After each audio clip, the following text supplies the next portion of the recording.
Hi friends, welcome to Vivikta cooking. ఇవాళ మన recipe వచ్చేసి పాలక్ ఆలు పరోటా.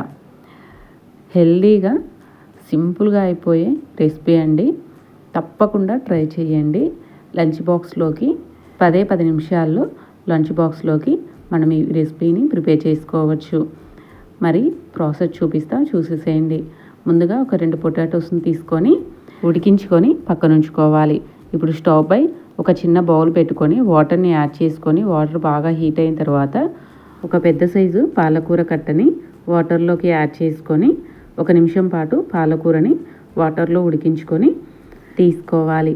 ఇప్పుడు ఒక చిన్న మిక్సీ జార్లోకి ఈ పాలకూరని యాడ్ చేసుకొని 3 వెల్లుల్లిని యాడ్ చేసుకొని వీలైనంత మెత్తగా మిక్సీ పట్టుకొని తీసుకోవాలి. వాటర్ని ఏమాత్రం వాడొద్దండి. ఈ విధంగా మిక్సీ పట్టుకొని పక్కన ఉంచుకోవాలి.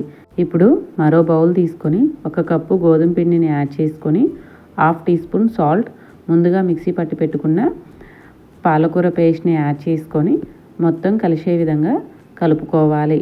కొంచెంగా వాటర్ని యాడ్ చేసుకుంటూ చపాతీ ముద్దలాగా కలుపుకోవాలి. పిండిని కాస్త సాఫ్ట్గా వచ్చేంత వరకు కలుపుకోవాలి. ఈ విధంగా కలుపుకున్న తర్వాత 1 టీ స్పూన్ ఆయిల్ని యాడ్ చేసుకొని మరొకసారి పిండికి బాగా పట్టే విధంగా బాగా కలుపుకోవాలి.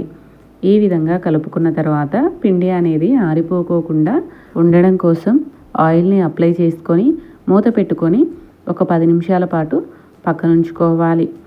ఈలోపు స్టవ్ పై మరో కడాయి పెట్టి 1 టీ స్పూన్ ఆయిల్ని యాడ్ చేసుకొని ఆయిల్ బాగా హీట్ అయిన తర్వాత 1/2 టీ స్పూన్ అల్లం వెల్లుల్లి పేస్ట్ని యాడ్ చేసుకొని కాస్త ఫ్రై చేసుకోవాలి. ఈ విధంగా ఫ్రై చేసుకున్న తర్వాత వీలైనంత సన్నగా కట్ చేసుకున్న ఆనియన్ని యాడ్ చేసుకొని మొత్తం కలిసే విధంగా కలుపుకొని కాస్త దూరగా ఫ్రై చేసుకోవాలి.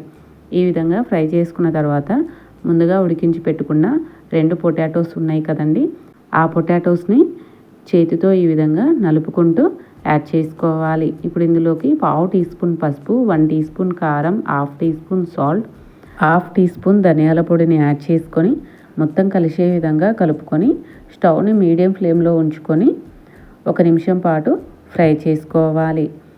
ఈ విధంగా ఫ్రై చేసుకున్న తర్వాత సన్నగా కట్ చేసుకున్న కొత్తిమీరను కూడా యాడ్ చేసుకొని మొత్తం కలిసే విధంగా కలుపుకొని స్టవ్ ఆపుకొని చల్లారనిచ్చుకోవాలి. చూడండి, చల్లారిన తర్వాత ఇప్పుడు ఇందులో నుంచి కొంచెంగా తీసుకొని చిన్న బాల్స్ లాగా చుట్టుకొని పక్కన ఉంచుకోవాలి. ఇప్పుడు ముందుగా కలిపి పెట్టుకున్న పిండిలో నుంచి కొంచెంగా పిండిని తీసుకొని ఈ విధంగా ముద్దలుగా చుట్టుకొని తీసుకోవాలి. కాస్త పొడి పిండిని చల్లుకొని ముందుగా ప్రిపేర్ చేసి పెట్టుకున్న ముద్దను తీసుకొని వీడియోలో చూపించిన విధంగా రోల్ చేసుకోవాలి. చిన్నగా రోల్ చేసుకొని తీసుకోవాలి. ఇప్పుడు పొటాటో ముద్దను తీసుకొని రేకు మధ్యలో పెట్టుకొని రేకు చివర్లని ముడుచుకోవాలి. వీడియోలో చూపించిన విధంగా ముడుచుకొని రౌండ్గా చేసుకోవాలి. పొటాటో అనేది బయటికి రాకోకుండా మరి కాస్త పొడిపిండిని చల్లుకొని రోల్ చేసుకోవాలి. ప్రెషర్ అనేది ఎక్కువ ఇవ్వకుండా వీలైనంత మెల్లగా రోల్ చేసుకోవాలి. చూడండి, ఈ విధంగా చపాతీని ప్రిపేర్ చేసుకొని తీసుకోవాలి. ఇదే విధంగా మిగతా వాటిని కూడా ప్రిపేర్ చేసుకొని పక్కన ఉంచుకోవాలి. ఇప్పుడు స్టవ్ పై ప్యాన్ పెట్టి ప్యాన్ బాగా హీట్ అయిన తర్వాత పరోటాని ప్యాన్ పై వేసుకొని ఒక సైడ్ బాగా కాలిన తర్వాత మరోవైపుకి టర్న్ చేసుకొని స్టవ్ని మీడియం ఫ్లేమ్లోకి అడ్జస్ట్ చేసుకొని ఒకవైపు నుంచి మరోవైపుకి టర్న్ చేసుకుంటూ 2 వైపులా కాస్త కాలనిచ్చుకోవాలి. ఈ విధంగా కాలిన తర్వాత బటర్ని అప్లై చేసుకోవాలి. రెండో వైపు కూడా ఇదే విధంగా బటర్ని అప్లై చేసుకొని పరోటాని బాగా కాలనిచ్చుకోవాలి. చూడండి ఎంత చక్కగా పరోటా అనేది పొంగుతుందో. ఇదే విధంగా మిగతా పరోటాలను కూడా ప్రిపేర్ చేసుకొని తీసుకోవాలి. ఈ పరోటాలోకి ఎలాంటి కర్రీ అవసరం లేదండి. ఈ పరోటాని ఇలానే తినేసేయచ్చు. టేస్ట్ మటుకు చాలా అంటే చాలా బాగుంటుంది. తప్పకుండా ట్రై చేసి ఎలా కుదిరిందో కామెంట్ సెక్షన్లో కామెంట్ చేయండి. ఈ వీడియో కనుక మీకు నచ్చినట్లయితే ప్లీజ్ లైక్ చేసి మీ ఫ్రెండ్స్ అండ్ ఫ్యామిలీకి షేర్ చేయండి. పాలకూర అంటే ఇష్టం లేని పిల్లలకి ఒక్కసారి ఇలా ప్రిపేర్ చేసి పెట్టండి.